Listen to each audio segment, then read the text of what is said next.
007. Authorize a competitive solicitation and price agreements for furnishing sewer improvements for non-conforming sewer conversions. Project Mr. number Fritz. E. Oh, sorry. Almost done. E08748 for a total amount of $15 million. Thank you, Keelan. It would have been tragic to forget the actual financial impact.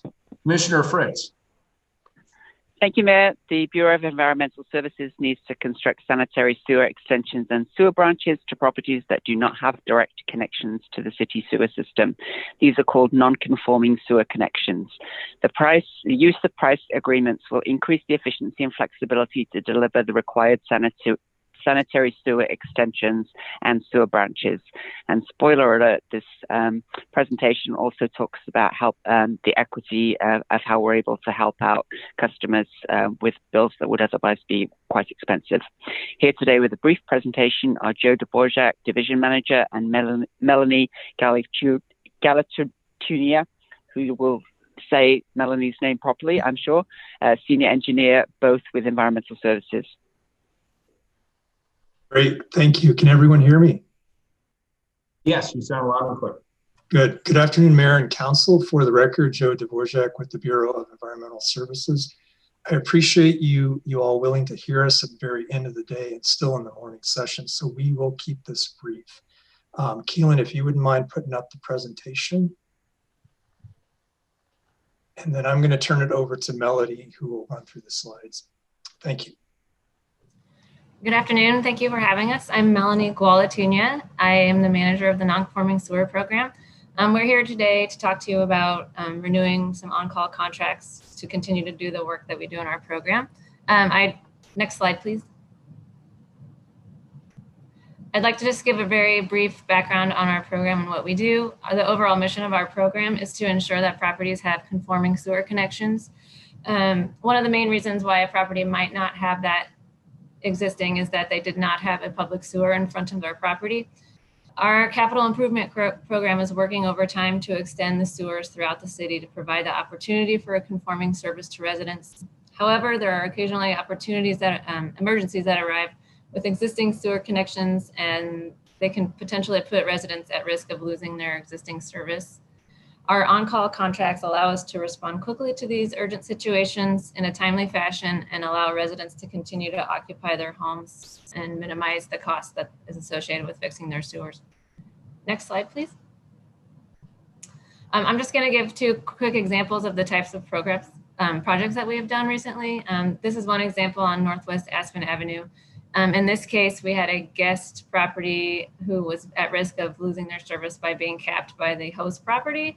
They did not have an easement. The host property sent a 6-month capping notice notifying the guest property that they would be capping their sewer service and preventing them from having sewer to their house. In this case, we were able to utilize our on-call contracts to extend the sewer to their property so that they could make a conforming connection and not be at risk of losing their service. In the case, as is the case with all non-conforming sewer conversions, when the city brings you service, we charge a conversion charge of $7,000. The current fee is $7,100 to remain in their home. So we were able again to use our on-call service to build the sewer and bring it to their property. With sewer conversions, the charges are a bit higher. Per our code, you have to pay a system development charge, a line and branch fee, and the cost was $23,000. But again, this was on the range of $60,000 to $70,000 fee, so still a significant savings. Next slide, please. So our current on-call contracts are set to expire this year. We previously had 3 on-calls with 3 different companies listed here, and they were originally contracted through the Prime Contractor Development Program. As you can see, we've used them extensively. We've issued up to 35 task orders over the last 3 years. I do want to note that the 3 companies are all white-owned firms. 2 of them are women-owned. So with that in mind, as we move forward, we've been working with procurement on how we can reach out to the 3 out of 10 firms that are BIPOC owned currently on the PCDP list, and plan to do additional outreach to them to encourage them to participate in our next process. Next slide, please. Our schedule is to move forward to purchasing in January. I want to note that we've had similar contracts over the last 9 years with success. We plan to use the Prime Contractor Development Program again to pursue new contracts and hope to get them up and running by the spring. Next slide. So again, thank you for having us here today, and please let us know if you have any questions. Thank you. Appreciate it very much. Colleagues, any questions? Mayor, I have one question. Thank you, Melanie, for your presentation. I'm curious, doesn't the Prime Contractor Program allow you to target specific contractors that are in the program? I think we have to send it out to everyone on the list. What we're planning to do is just reach out to provide, just additional outreach saying, we want to make sure you're aware of this program and we want to encourage you to apply. I'll be honest, I am not completely familiar with the rules of the procurement process. So I would have to follow up on that. Yeah, I would highly recommend that we think very strategically, because it's sad to think that we've done this program for so long and we continue to not have a diverse pool of participants. I would rather not vote no on it. I would rather hear from you that the next time you come in front of us, you would have ensured that this is going to be a more diverse pool as you start this work in January. So that would be my preference. If you aren't in a position to say that, I will understand. Yeah, I think I'd like to follow up with procurement to make sure I understand the rules that they have in the place for the PDCP program before I can make any promises. That's fair. That's fair. I appreciate your honesty in that. I've seen this too often that we want to, but we just don't quite get to the finish line. Thank you. Thank you very much. Any further questions at this point? If not, I'll ask Keelan if there's public testimony. No one is signed up. All right, going once, going twice, going 3 times. Thank you, everybody. This is a first reading of a non-emergency ordinance, and it moves to second reading. We have 2 more second readings, and then we get to the afternoon agenda. First is 1008. Approve findings to authorize an exemption to the competitive bidding requirements and authorize the use of the alternative contracting method of construction manager, general contractor for the Northwest 9th Avenue, Northwest Hoyt Street System Improvements Project number E11252.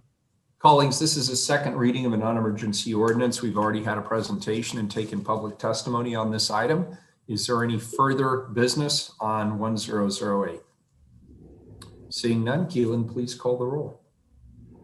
Fritz. Aye. Ryan. Aye. Hardesty. Aye. Wheeler. Aye. The ordinance is adopted. Next item 1009, also a second reading. Approve findings to authorize an exemption to the competitive bidding requirements and authorize the use of the alternative contracting method of construction manager, general contractor in connection with the Bull Run Pipeline project for an estimated amount of $162,900,000. Colleagues, any further business on this item? Seeing none, this is also a second reading. Please call the roll. Fritz. I really love it when we have 2 votes on a similar item so that I can actually get my thank yous pulled up properly. So thank you, colleagues, for your consideration of this item. I recognize that there's disagreement on it. As Commissioner Udaley said earlier, we wouldn't be doing our jobs if we didn't sometimes have disagreements. So thank you to David Peters, Teresa Elliott, Jody Inman, Cecilia Hune, Michelle Cheek, Benita Oswald, Nikki Pozos, and just the whole team at the Water Bureau, including Eric Pacheco, our equity manager, who's given good advice on this, and as well as Laura John, who's helping us with the tribal nation relationships. Thanks to former director Mike Sturr and current director Gabriel Solmer. And thank you to Christine Nieves and Astrid Goy on my staff, who've been absolutely fantastic as senior policy advisors, being the liaison to the Water Bureau. I'm very happy to vote aye. Ryan? Yes, thank you, Commissioner Fritz and Director Gabe Solmer. I really appreciate the dialogue we had last week, especially around the community benefits agreement and the workforce equity commitments and capacity building. We'll be watching to make sure that we follow through on that process. And I am proud to vote aye. Hardesty? Thank you. Yes, we had a robust conversation last week on this project, and there were many reasons to take this out of the regular procurement process. I am still very concerned that we are voting on this item when the people who will be responsible for watching it and maintaining the public oversight aren't in their seats yet, and so I unfortunately will be a no vote. Wheeler? I vote aye. The ordinance is adopted. Question for you, Keelan. I am showing in my calendar a different link for the 2 p.m. session, or can we just stay on this link? Yeah, thank you for asking about that. We actually do need to recess this meeting and reconvene at the new link. There are people in the 2 p.m. meeting waiting for it to start. So ideally, we can jump into the next meeting. Okay, so we will adjourn this meeting then and re-adjourn in the new one, or just continue into the next session? We'll recess the morning meeting, and then I will shut this meeting down, and then we'll reconvene in the 2 p.m. Do we, and for legal counsel, do we need to read all of the preliminary language around COVID and rules of order and conduct, or can we just continue into that session without doing that? We can continue, Mayor, without going through that. Bless you, Karen. Thank you. I love it when the attorney tells me what I want to hear. Don't we all? All right. So we will recess this meeting then, and we will reconvene in a minute or two on the new link. Thank you, everybody.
and I know there's a couple of you who've been patiently waiting for us. We are 2 hours behind schedule.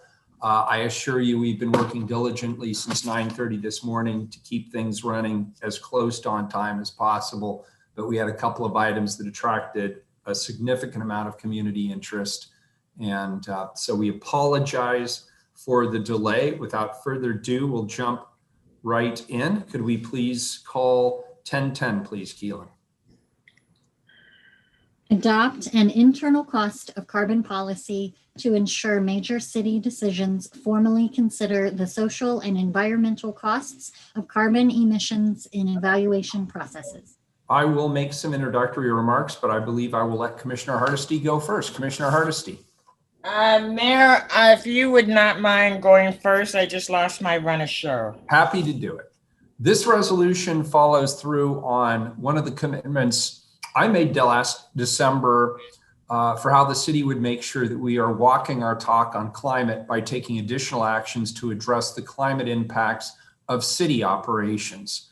Last month, we heard from staff about progress on another one of those commitments, and that was accelerating the decarbonization of our city fleet by transitioning more of our city sedans to electric vehicles.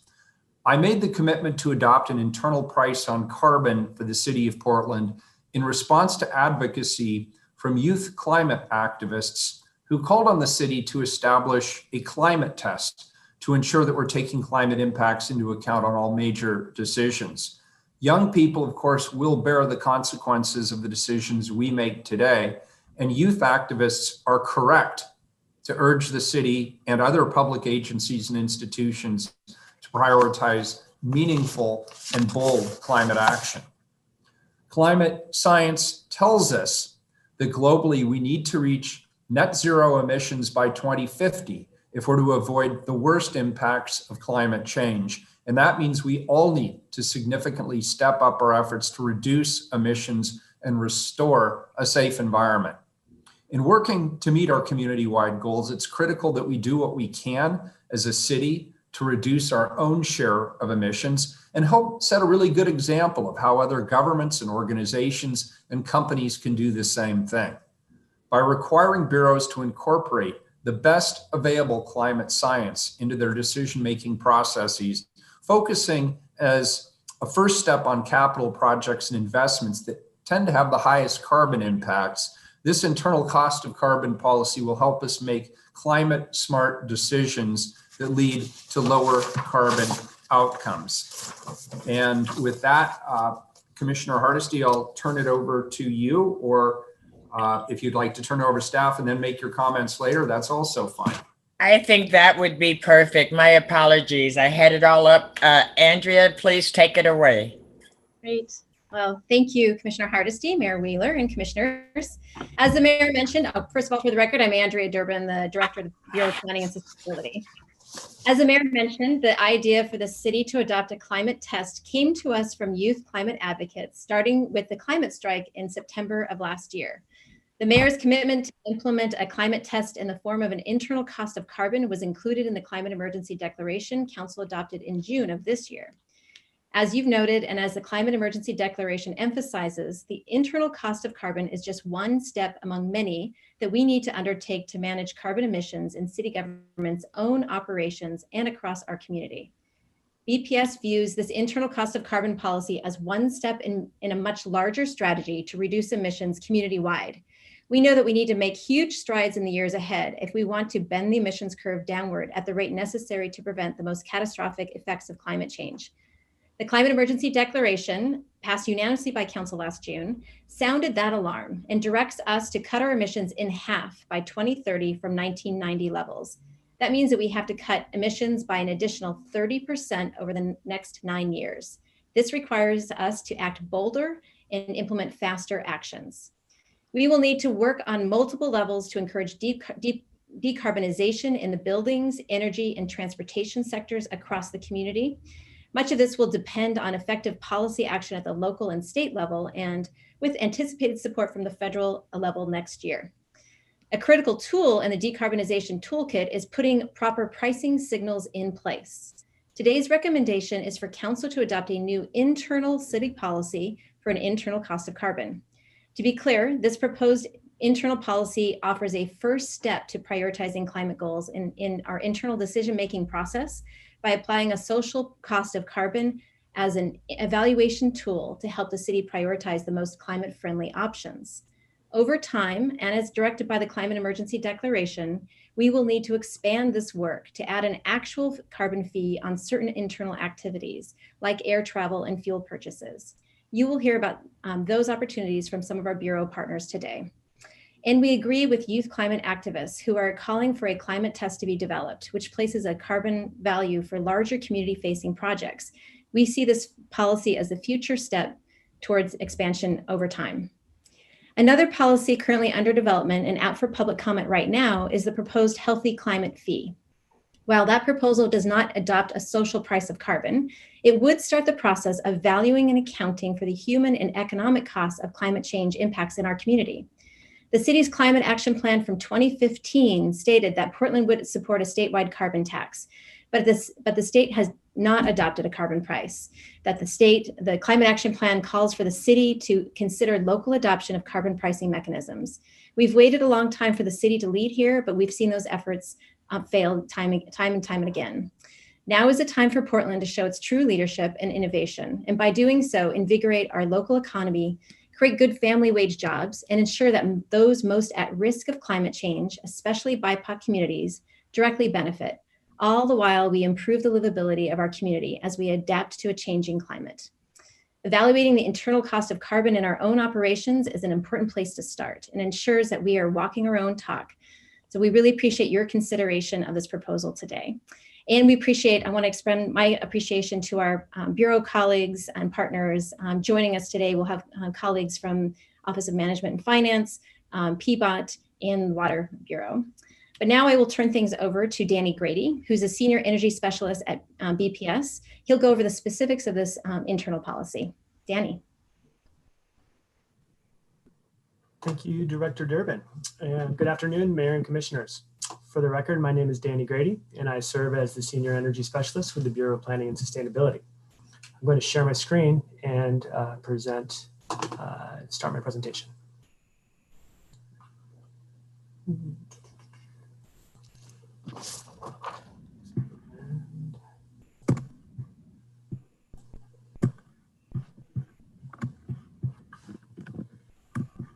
Today, I plan to provide a summary of the proposed internal cost of carbon policy. We will cover the policy intent, the scope of project types that will be covered by the policy, the bureaus to whom it applies, the mechanics of the policy, and how we plan to measure success.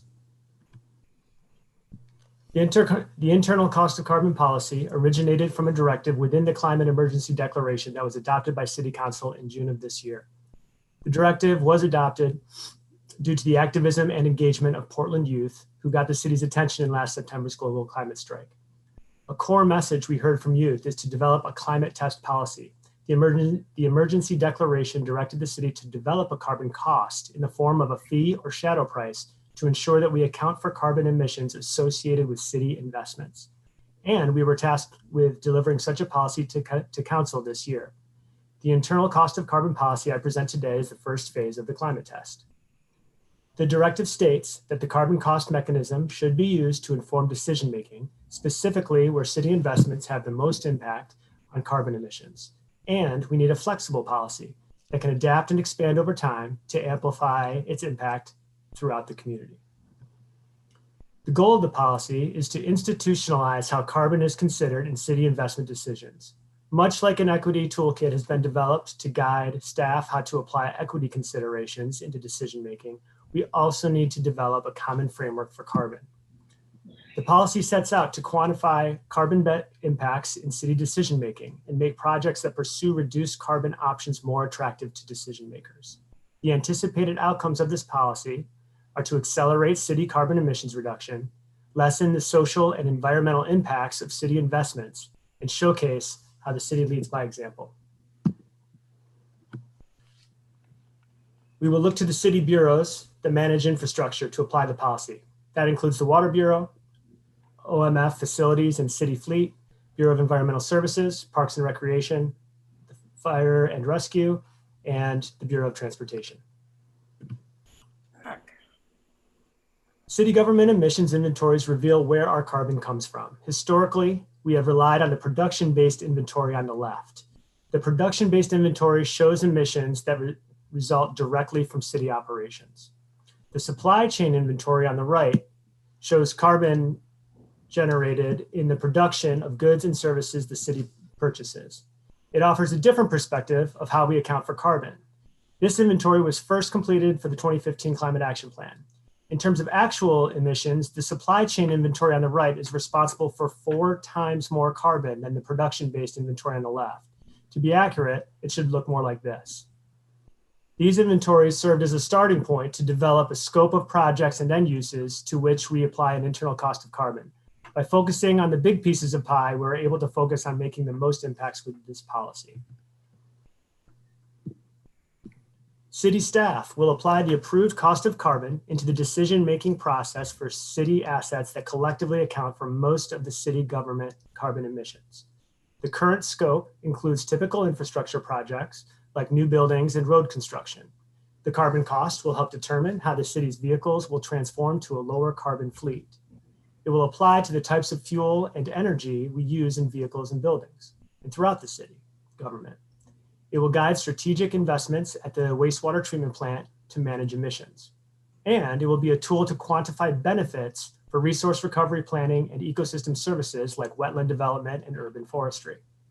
These investments already require a life cycle cost assessment to measure first cost, operations and maintenance, and energy and fuel costs when comparing project options. This policy would simply add a carbon cost to that decision-making framework. The way we'll apply a cost of carbon is by using a carbon shadow price. A carbon shadow price is an evaluation tool that models the social and environmental cost impacts that result from carbon emissions associated with city investments.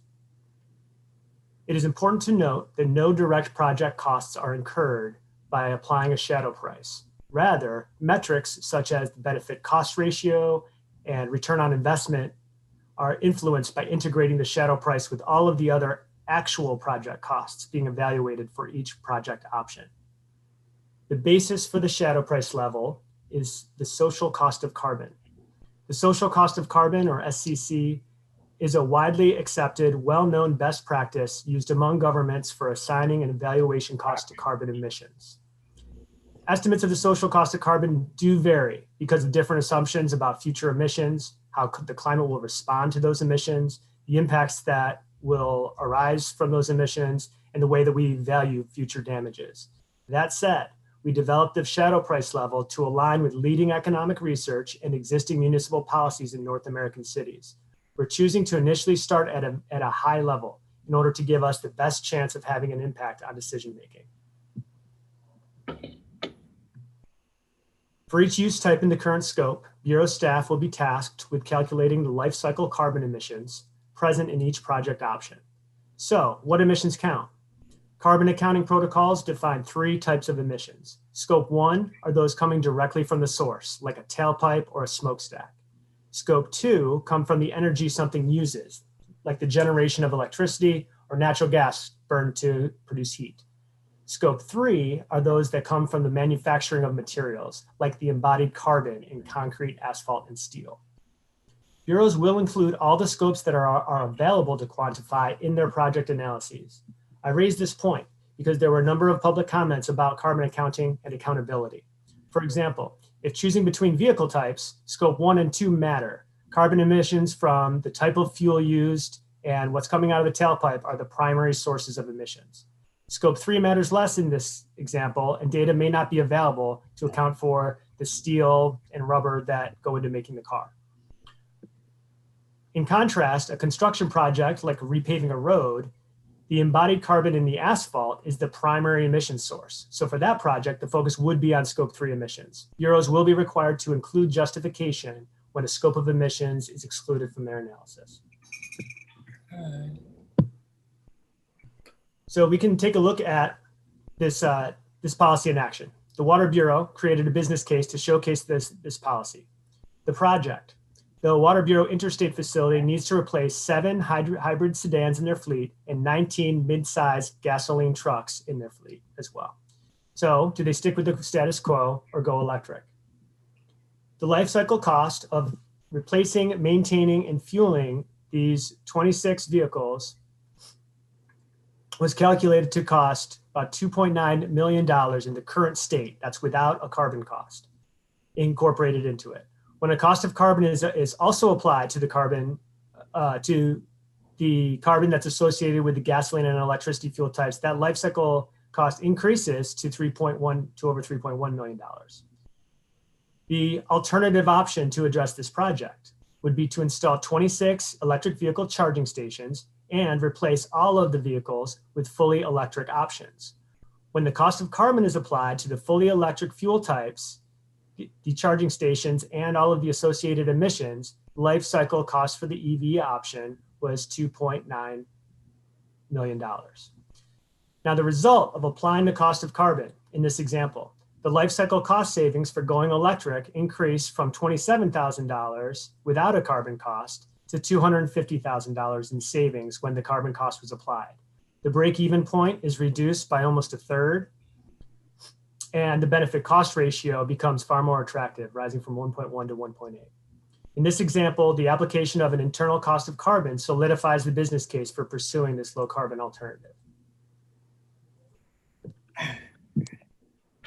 For the policy to be successful, we must build a capacity of staff to understand how the policy works and give them the resources they need to apply it to their work. The goal is to create a streamlined analysis process that doesn't create a lot of additional time and effort in the project development process for staff. BPS staff will convene bureau-specific workshops with each bureau to model policy applications and train staff on specific tools and resources to use. BPS will also create city learner training so city staff has the opportunity to familiarize themselves with the policy. This training model is currently used for the city's green building policy to great success. BPS will also host a page on its website to post resources and tools. Carbon emissions calculators will be developed by staff with input from utilities for the most common use types like energy and materials, and links to existing calculation tools will also be made available. We will share information and assumptions to stakeholders and invite utilities to provide updates when their emission factors change to reflect the decarbonization of their products. The goal is to create an open source space where the city can share its implementation tools and resources and provide both transparency and access to both internal staff and the broader community. BPS will bring a progress report to council no later than January 2022. That progress report will include annual reporting, a list of the projects that have applied this cost of carbon, the scopes of emissions that they use, any rationale for exclusion of specific emissions, impacts to the life cycle cost analysis metrics that they performed during their options analysis, and any other relevant documentation to their projects. As Director Durbin mentioned, this is very much a first step and a first stage to the climate test. It's very much a first step to the internal cost of carbon policy. In the past 6 months, I've had extensive conversations with Bureau staff to determine where we can apply this tool. 2 areas I want to highlight as future points of implementation are pipeline and pump stations and existing buildings. These are 2 big areas of the city infrastructure that we will address. The plan is to work with BES and the Water Bureau over the coming year to figure out what tools are needed and how we can apply this policy to the city's water and sewer infrastructure. It's a very, very big piece of our infrastructure that we want to include. Also, capital projects and existing building renovations that address inefficient end-of-life equipment and deferred maintenance issues also must be addressed. We are developing prescriptive approaches for buildings this coming year, like performance standards that set high efficiency energy efficiency requirements and provide guidance on energy end uses for retrofit projects. We will consider whether to incorporate the cost of carbon to supplement that work once the building standards work is completed. In summary, we are eager to implement this policy and get started on addressing carbon in city operations in new and meaningful ways. This climate emergency is challenging us to change the way we do business at a time when there's no real alternative to inaction. So with that, I thank you for your time and attention, and we'll open it up for discussion. Very good. Colleagues, any questions at this particular moment? Danny, thank you for that presentation. Sure. Trying to give us our screen I'm back. trying so hard. No worries, all good. All of us are having some technological issues today. It's all good. Thank you. I'm trying to get my screen back big enough to be able to do that. My apologies. There you go. You You're did it. doing better than me. All right. Mayor, if it's okay, before we go to invited testimony, I'm very happy to do my opening statement now and then do the invited testimony and then see if we have any public testimony. Excellent. Thank you. And Commissioner, before, I hate to interrupt, but we do have to take a roll call. I'm sorry. We want to get that minor detail. Okay, no worry. All right. get that done. Please call the roll. Udaley, Fritz, Here. Ryan, Here. Hardesty, Here. Wheeler. Here, wouldn't that have been embarrassing if we got all the way through the presentation, we realized the city council wasn't here? That would be embarrassing. We were not officially in the room. That would be so us, and it would be so 2020. So I'm glad we took care of that perfunctory item. Commissioner Hardesty, you're up. Thank you, Mayor. And clearly, after 6.5 hours of nonstop city council meetings, all of us are a little discombobulated. And I'm also grateful to the public who hung around waiting for us to get here. Let me just say that, among other things, the climate emergency declaration that we passed in June directed the city to involve youth and other stakeholders in the development of a climate test, such as internal cost of carbon or shadow price on carbon, to ensure city bureaus are making informed decisions based on the best available climate science, particularly for major capital investments in high carbon impact areas. Binding city policy already directs the Bureau to maintain infrastructure at the lowest life cycle cost that meets service objectives. This resolution puts a finer point on this requirement. It provides the framework for how bureaus can begin to be made accountable for the cost of carbon emissions, a standard practice in operational decision-making. The resolution before us assigns a non-cash cost to carbon and some specific incidents of bureau decision-making. It doesn't cover everything, and we know that some folks have some different ideas about how this policy will take shape. We see this resolution as a necessary but insufficient step towards making decisions that promote lower carbon outcomes. We know that it's impossible to manage what we don't measure, and we have to start somewhere. Over the long term, Bureau staff will continue to work together with our youth and stakeholders to broaden the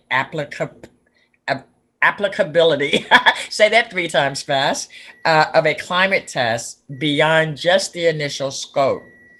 We are grateful for the leadership of our community's youth on this subject, and we must do more to remain accountable to them and to the Black, Indigenous, and other people of color communities that are already bearing the brunt of climate change.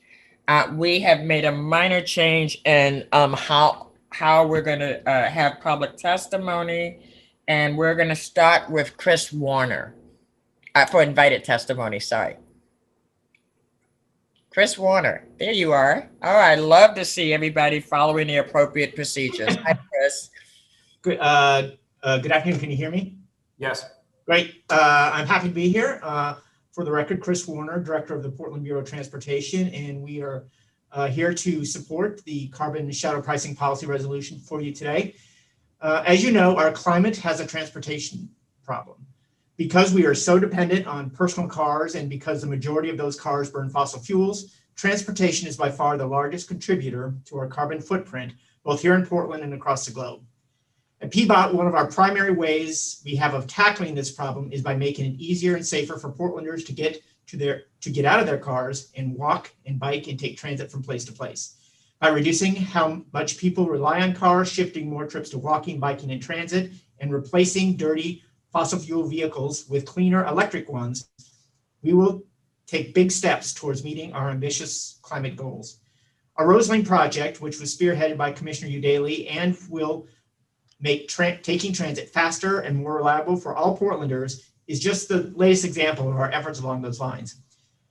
As it is rolled out, it will provide Portlanders with safe, convenient, low carbon choices to meet their daily transportation needs. Of course, there is another way that the transportation sector contributes to the climate crisis, and that's how we build our infrastructure. That is why we are so supportive of the approach envisioned by this new policy. By putting a price on carbon, it puts the cost of the climate in our decisions about how we build our infrastructure front and center. We see this as an important tool to help us make better decisions for the climate. It will also help us build on the steps we've already taken to decrease the carbon impact of our construction and maintenance activities. At PBOT, we recycle our concrete, rock, and dirt we use for fill. Almost all of our asphalt goes back into plants for recycling. All of our new asphalt that we currently use has 30% recycled materials.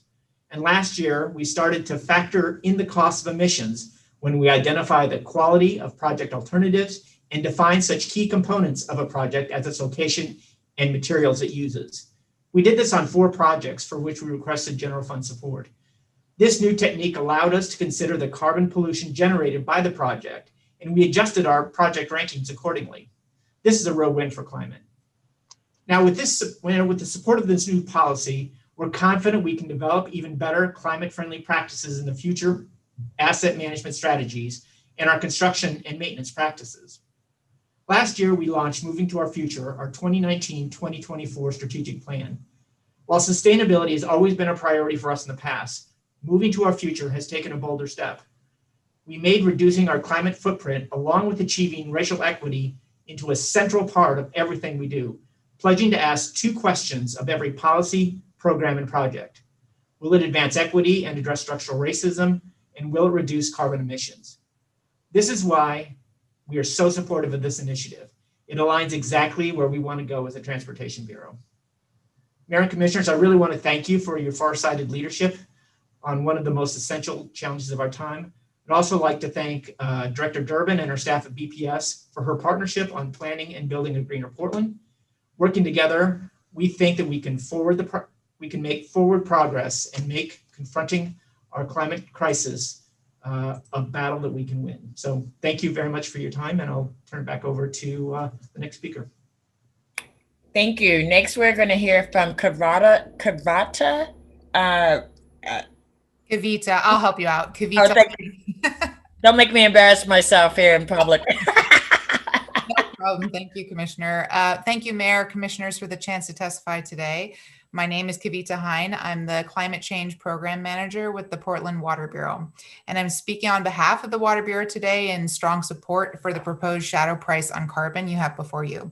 The Water Bureau sees this as another important step that our Bureau can take in mainstreaming climate change risk management and responsibility into meeting our mission and delivering an essential service to our customers.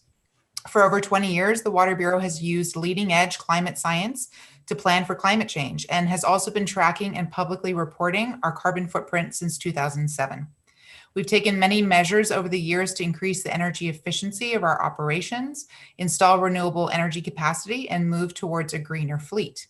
The Water Bureau was proud to be the first city bureau to pilot this proposed shadow price on carbon in a recent business case analysis for an electric vehicle charging infrastructure project, as you just heard about from Danny Grady. The goal of this project is to scale up the number of electric vehicles within our fleet. While the Water Bureau regularly considers environmental impacts in our projects, this was the first time we used a quantifiable shadow price on carbon developed to conduct this analysis. So I want to commend and thank the Water Bureau staff who were involved for testing this new and more climate resilient approach. We use the proposed shadow price of carbon that Danny mentioned, which is 117 metric tons, along with 2 other higher future prices to demonstrate how the long-term value of our electric vehicle charging project would increase when we account for the social cost of carbon. And this business case analysis using the shadow price on carbon showed us that a social cost on carbon increases the benefit cost ratio and reduces the break-even point of our electric vehicle charging infrastructure project, therefore providing a greater return on investment for the Water Bureau and our customers. And the higher the social cost of carbon we considered, the greater the benefit cost ratio and return on investment. So what our business case experience demonstrated to us is that integrating a shadow price on carbon really helps to draw a much clearer picture of the benefits of a carbon reduction project and greatly informs decision making towards more sustainable action. So in summary, the Water Bureau is supportive of this shadow price on carbon resolution before you today because it provides an important path to systematically assess and account for climate change impacts in Bureau project decision making. We'll now be working to identify other water system opportunities with the Bureau of Planning Sustainability and members in our staff within our Bureau. But we need to recognize that this approach will take time to scale up and institutionalize. And also we need to be considering both the climate resilience and equity components of our decision making.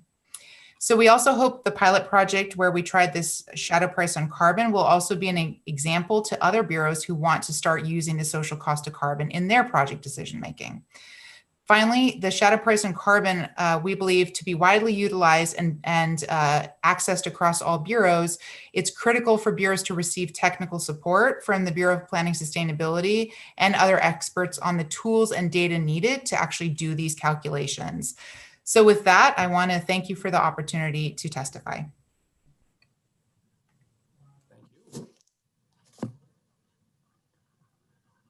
Commissioner, you muted. And I am muted. Yes, I'll try that again. Thank you so much. Our next testifier is Maddie Sauter. And this is Danny. I'm going to be sharing my screen because Maddie has a few slides. Okay. Sorry, I thought we were bringing slides to this, so I brought mine. So again, my name is Maddie Sauter, and I run the Division of Asset Management for the City of Portland. I was in front of you guys a couple weeks ago talking about some of the green fleet work that we're doing, and I was more than happy to come and support this testimony on behalf of BPS to talk about some of the work that we're doing and how we would use shadow price in our analyses. So I have an infrastructure background, and I can't think of any infrastructure management entity that doesn't do some sort of business case for investment. So business cases are very essential. You're making a lot of heavy investment decisions or long-lasting investment decisions that are very expensive. And so you want to make sure that you're making the right investments. So where Fleet is looking to do this is to apply a shadow price of carbon to our business case analysis. And I talked a little bit about that a couple weeks ago when we were talking about EV charging. You need to understand what your pricing inputs are in order to run a legitimate business case. So the challenge is for us, and I want to demonstrate the difference between a shadow price and a carbon fee. Shadow prices are useful for this modeling exercise. So when you use them, you can understand the long-term impacts of decision-making. You can understand the risk and cost streams to society of the choices that you're making, carbon or otherwise. You can understand where in your business model you need to bring down other costs so that you can pay for the requirements to implement this. They really help to set strategy, to set policy, and understand your hurdle rate for investment. So shadow pricing is something that should be consistently deployed by any infrastructure bureau when they're making investment decisions. That could be for water systems or EV charging or for fleet procurements. That's a little bit different from where we'd like to go, which is ultimately to a carbon fee. And I just wanted to talk about this to support BPS. I know this isn't what they're necessarily bringing forward, but I do think that this is the future once we get shadow pricing up and running. A carbon fee is really a penalty for bad behavior, bad climate behavior in this instance. So it's most appropriate for mature fields. And why I put almost behind sedans is we're not even there yet with sedans. So as I spoke to you a couple of weeks ago, we need to have consistent pricing and affordable pricing for EV infrastructure before we believe that it is appropriate to tax ourselves or apply a carbon fee to the sedan asset class. And the reason for that is that the carbon fee assumes that you have a viable market substitute for whatever it is that you're trying to do poorly. And because of that, it charges you a tax.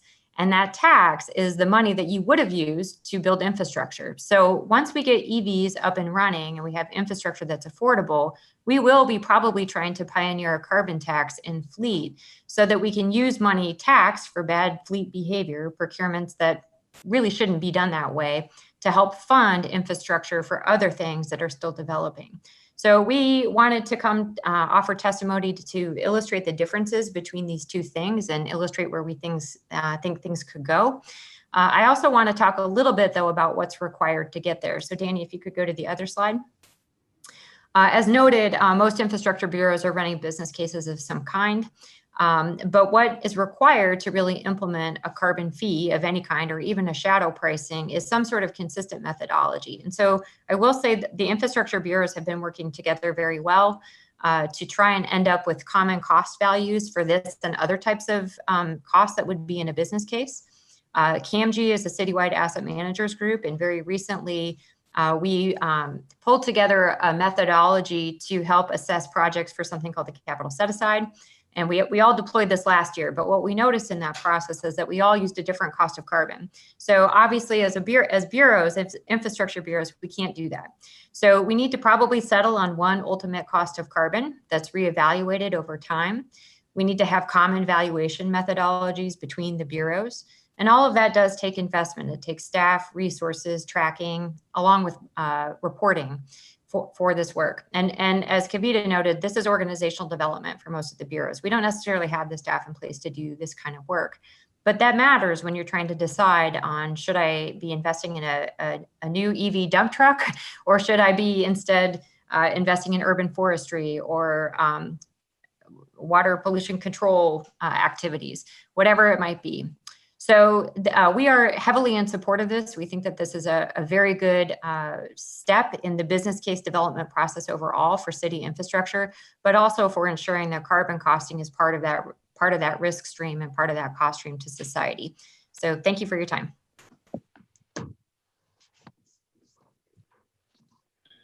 Thank you, Marty. Is there public testimony, Keelan, on this item? Let's see. It looks like we have one person on the line to testify. We had a couple people signed up, but we have one person available now. Excellent. This is probably a good time to call our public testimony. Okay. First up, we have Ella Schreiner. Hi, can you hear me? Loud and clear. Okay, perfect. I'm Ella Schreiner, and I'm a member of the Portland Youth Climate Council. And we at PYCC appreciate the incredible amount of work that has gone into this policy and the efforts that were made by Danny Grady and Amanda Watson to engage youth throughout the process. I'm excited to be here testifying in full support of the policy. However, while this is a great step in the right direction and a win in itself, I feel I must continue to push you to go further and to go faster, to not limit your thinking to what feels practical, but to do what is truly necessary with regards to citywide climate action. While today's carbon shadow price policy is not the climate test that youth called for in September of 2019, it is an important first step in embedding consideration of climate impacts into city decision-making. In the months to come, we hope to be partners in creating a true climate test that will be used to evaluate every policy, proposal, and permit that goes through the city government. Beyond today's council vote, I hope that you remember that you hold these positions in order to serve the people, not big businesses and corporations. And I ask that you all act with greater courage and vision as new climate policies are brought forward in the coming months. Thank you. Thank you. Appreciate it. And thank you for your patience. We know you've been waiting a long time. And so thank you for sticking around to testify and to hear the presentation. Thank you. Keelan, is there other public testimony? No. Colleagues, any further questions? Let's call the roll on the resolution, please. Fritz. This is exciting work. Thank you very much for the presentation. I'm looking forward to seeing where it goes, and I'm glad that you brought this while I'm still here to say this is exciting work. Well done, and I'm glad to support it. Aye. Ryan. Yes, excuse me. Thank you, Mayor Wheeler and Commissioner Hardesty, Director Durbin, and Danny Grady. I really appreciated the dialogue we've had leading up to this. I think this is a step and it's in the right direction. I also think that system change does begin with this kind of systemic data-driven evaluation. I think that I know I pushed back a little bit in our meeting about the consequences of non-cash, trying to understand that. So that's probably one reason why I think it's a step. And I look forward to looking at the data and seeing how we're doing, and then knowing when we need to implement some additional consequences so we can get the impact and the results that we need. But I'm really supportive of the step we're taking today. Aye. Hardesty. I look forward to working and supporting the bureaus as they move forward on the implementation. I'm excited that we are committed to being transparent and accountable and completing and really understanding these internal costs of carbon analysis. I also look forward to the continued collaboration with youth, other stakeholders, as we broaden and improve upon the scope of the climate test. And I just want to say how proud I am to have the Bureau of Planning and Sustainability in my portfolio, the thoughtfulness under which you have taken on this effort. Mayor Wheeler, I want to applaud the work that you did before I inherited BPS. We would not be here today without the incredible leadership and commitment to getting us on this path. I am very happy to vote aye. Wheeler. Thank you, Commissioner Hardesty, and right back at you. I want to thank you for your partnership on this. We each carried the baton part of the way here, and I certainly want to thank the youth leaders for their advocacy and their engagement with staff in the Bureau of Planning and Sustainability in my office on this policy. And I also acknowledge that we've heard that a carbon shadow price is not everything that youth were calling for when they called on the city to adopt a climate test. This is, as several people have noted, an important first step that will start to institutionalize how the city takes climate impact into account in our overall decision making.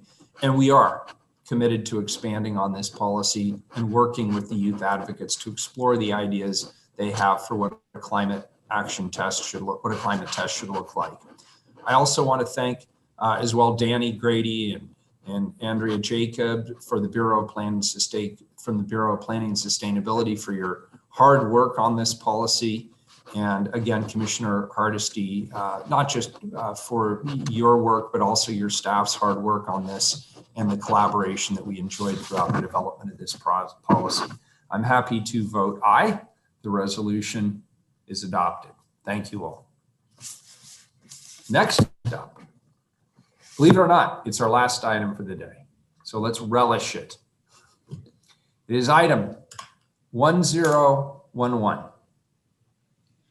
Establish selection criteria for a commission to craft the new police oversight system authorized by voters at the November 3rd, 2020 general election. Commissioner Hardesty. Thank you, Mayor. First, let me start by thanking all of my City Council colleagues for your unanimous support of sending a new police oversight process to the voters in the city of Portland. I also want to thank the voters in the city of Portland because it's been a long time since I've seen a ballot measure passed by an 82% vote. So clearly the people of Portland are with us in this process. Not only did they support it, but they overwhelmingly did so. This resolution is the next step in what will be a long and engaged process in setting up this new oversight board. With the passage of this resolution, we will authorize city bureaus to formally develop and publish an application for the commission that will work on the details of the new oversight board. My office has coordinated with numerous bureaus involved in this process, and I am happy that today we are here at this process to get this process underway before the new year starts.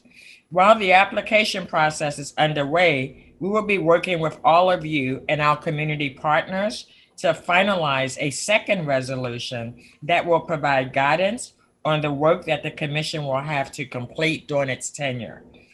We have Heidi Brown from the City Attorney's Office here if there are any additional questions. And Mayor, I have two motions that I will need to make to substitute the resolution. I propose that we substitute the resolution for one that was in your Tuesday package. If I could get a second on that. Second. You have a motion from Commissioner Hardesty, a second from Commissioner Ryan on the substitute. Any further discussions on the substitute? Keelan, please call the roll on the substitute. Fritz, Aye. Ryan, Aye. Hardesty, Aye. Wheeler. Aye. Substitutes on the table. Commissioner Hardesty. Thank you. Mayor, I also have another amendment. I would like to substitute the Exhibit A that you received in your Tuesday packet.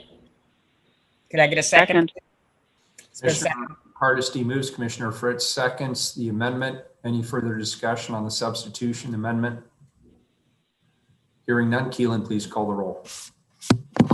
Fritz, Aye. Ryan, Aye. Hardesty, Aye. Wheeler. The amendment is adopted, and back to the substitution is amended. Commissioner Hardesty.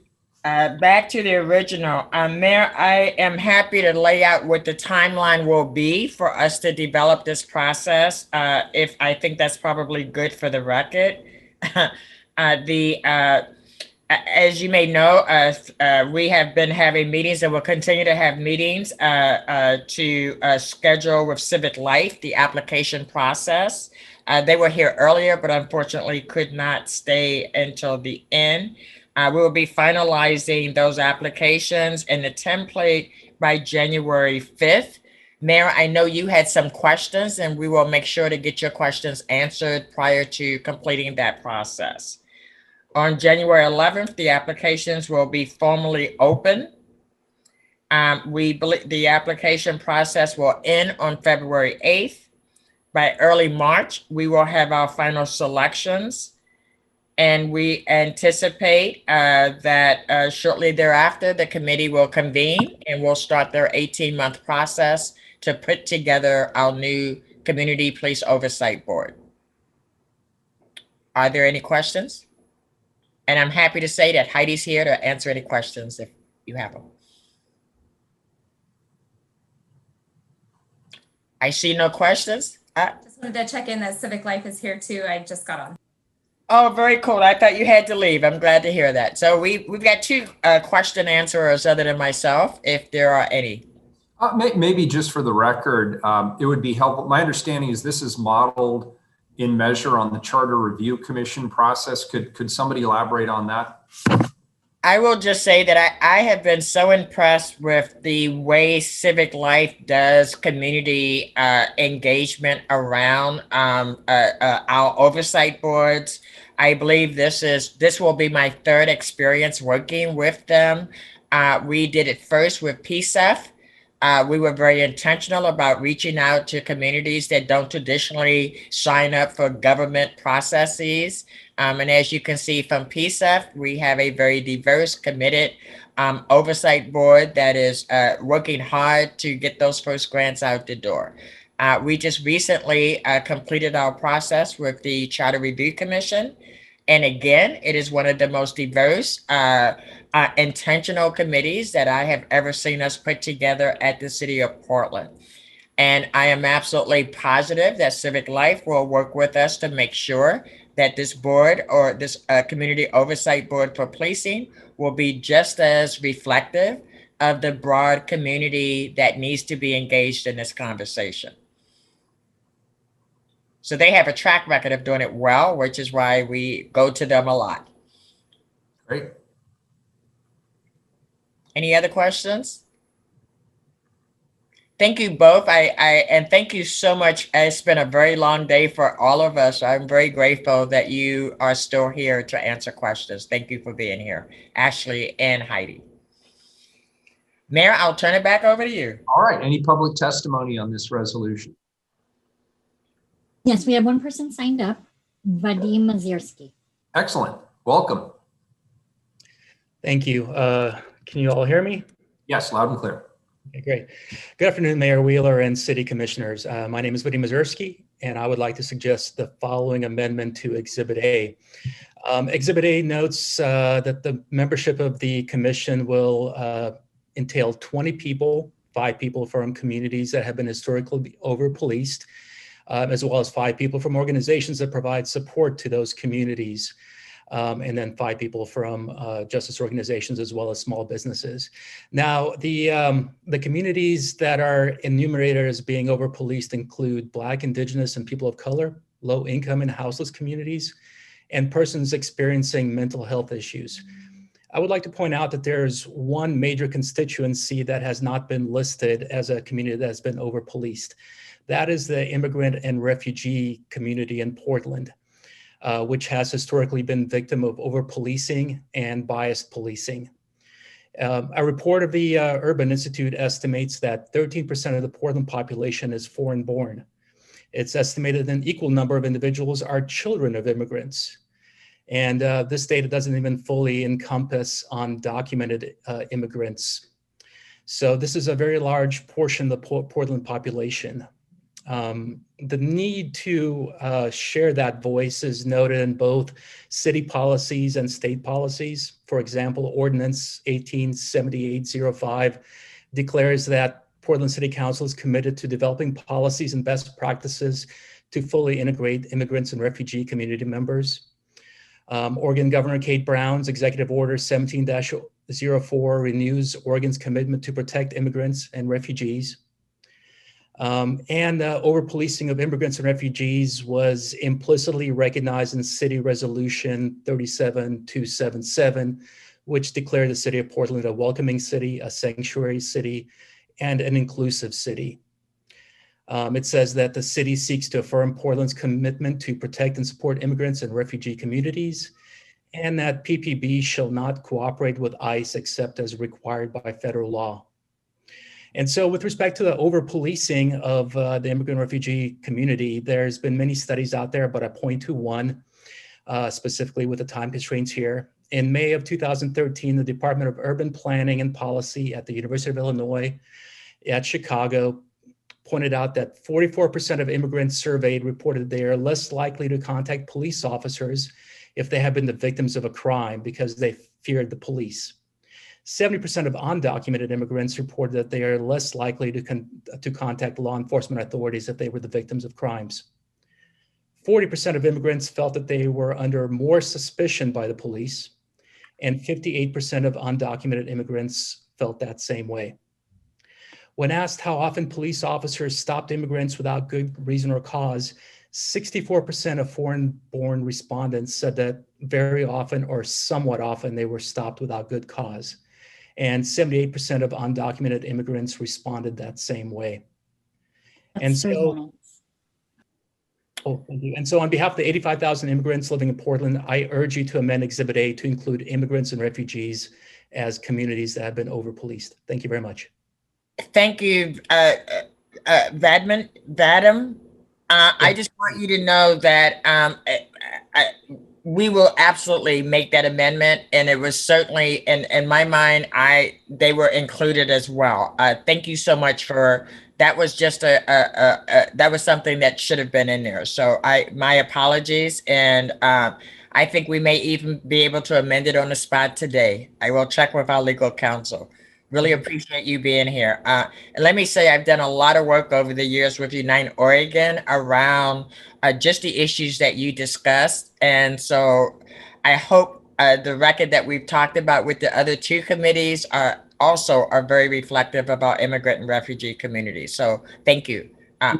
Commissioner Hardesty, with regard to Vadim's comment, I assumed that the immigrant and refugee community was included in the description, but I certainly have no objection to that being called out explicitly if that's something you would like to do and if there is no objection from legal counsel. No objection, Mayor. That's Thank you, Karen. Excellent. And so do we need to second that, or is that something? I'll assume that's a second to your motion to include that language. If you could just restate it in general terms, just so we have it on the record. Yes. The segment that states that we will have representatives. Let me pull up the document. Heaven forbid I try to do it from memory. It doesn't work well for me most of the time.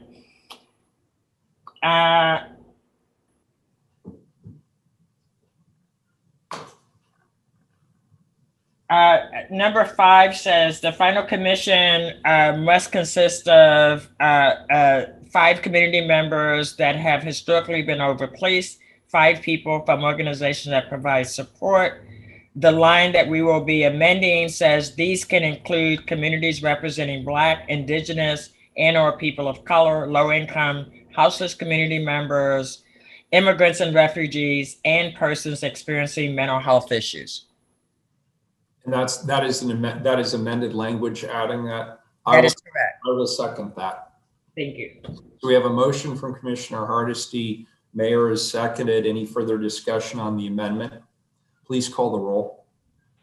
Fritz, Aye. Ryan, Aye. Hardesty, Aye. Wheeler. Thank you, Fadim, for sticking around and making sure that we included that language explicitly. Thank you, Commissioner Hardesty, for offering the amendment. I'm happy to vote aye. The amendment is adopted. This is a first reading of a non-emergency item. That is correct. So this is a resolution, so we will take the vote. Colleagues, this is the vote on the substitute as amended. Any further discussion? Please call the roll. Fritz, Commissioner Hardesty, thank you for your continued leadership on this issue, and thank you for the community engagement that's going to come along. Aye. Ryan, Yes, thank you, Commissioner Hardesty, and also for your staff for the work on this. I did drop a few things during the campaign to help get those numbers up, and I'm very proud to be on a city council that's united on this issue. And I look forward to more dialogue about making sure we land the composite like we have with some other commissions of late. I vote aye. Hardesty. I want to once again thank each and every one of my city council colleagues. You supported this. You supported it early. You were clear. We were unanimous in sending this to the voters. We will end up with an excellent process because of the intentionality that we're taking. I'm happy to vote aye. Wheeler. I'd like to thank Commissioner Hardesty and her policy director, Derek Bradley, for bringing this resolution before us today for our consideration. There have been quite a few questions, obviously, around the next steps for this oversight body following the passage of Measure 26217 overwhelmingly by Portland voters. So I'm heartened to see concrete steps being taken towards the body's formation. That is a very good thing. And Commissioner Hardesty, thank you for acknowledging the importance of this item and the need for continued coordination and collaboration amongst our offices. My only ask at this time is that we continue to coordinate and that would include not only staff from my office, but from all of the offices of commissioners, though this is clearly your brainchild, and I want to make that clear. I do believe it's the prerogative and, in fact, the duty of the entire council to ensure that this item is successful and fully fulfills Portland voters' wishes. We collectively need to make sure that your team is supported and that we're working towards full implementation. And I applaud your leadership on this and thank you for your continued efforts. I vote aye. The substitute resolution is adopted as amended. And I can't believe it, but I actually believe we made it through the day's agenda. Am I right, Keelan? Yes, Mayor, that's correct. Well, everybody have a great rest of your afternoon. And thank you all for doing a really great job today and sticking with it for many, many hours on end. Thank you and have a fantastic evening. Thank you. Adjourned. You too. Bye-bye. Well done, everybody. Thank you, Keelan.